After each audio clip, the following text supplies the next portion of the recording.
just kind of flush Sunday and just move forward with a new mindset this week. That's a beautiful part of this game. Uh, you have an opportunity the next week to make those corrections and then face the next opponent, and you can't let these situations snowball, because if you do, then it's a slippery slope. And it's hard not to in this league. You take losses personally, and you have to be constructive about what you saw, but you have to be truthful with yourself. And you have a bunch of guys in the locker room doing that, then everyone comes together and is able to get better from the loss and hopefully put together a better outcome next game. But we have a good opponent coming in here. How much just confidence does that give the line, just going through a whole 60-minute game together, all five of y'all? Yeah, I think it's one of those things that the more time you can put together, the more comfortable you are with certain situations. You accrue those times and that situations together, then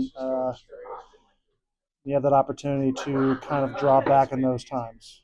The unfortunate thing is that in this business, it's a rarity to have all guys for 17 games, but that's what we're striving for, and do all in our ability to make that happen. And if it doesn't, then we got guys who take pride in being professionals. For sure. Last one for me, just what do you see really out of this Cleveland Browns defensive front and what to expect? Yeah, I think the defense runs through that defensive line. I think now, of course, you have the guys on the edge who demand a ton of respect, but you also have guys in the interior who play at a very high level and are disruptive on their own. So it'll be a great competitive battle. We have to match their intensity because it's a group that's very intense. So if we don't, then it'll be a long day for us.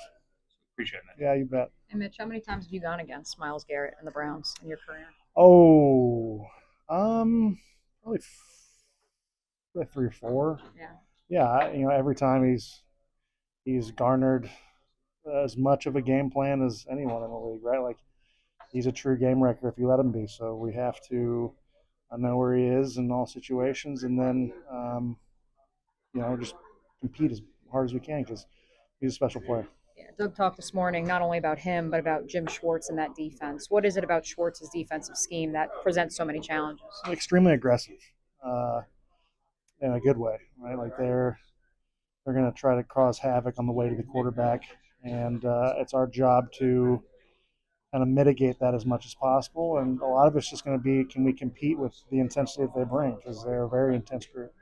Last one from me. I know the start last year in Buffalo, a little inauspicious. Obviously, that's not the goal here. Sure. But what did you guys talk about in that locker room during that little bit of a difficult start to the season that maybe you can bring here? We're talking about last year? Yeah.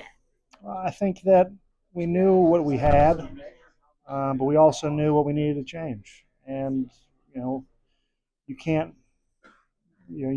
beat yourselves while trying to compete against an opponent that is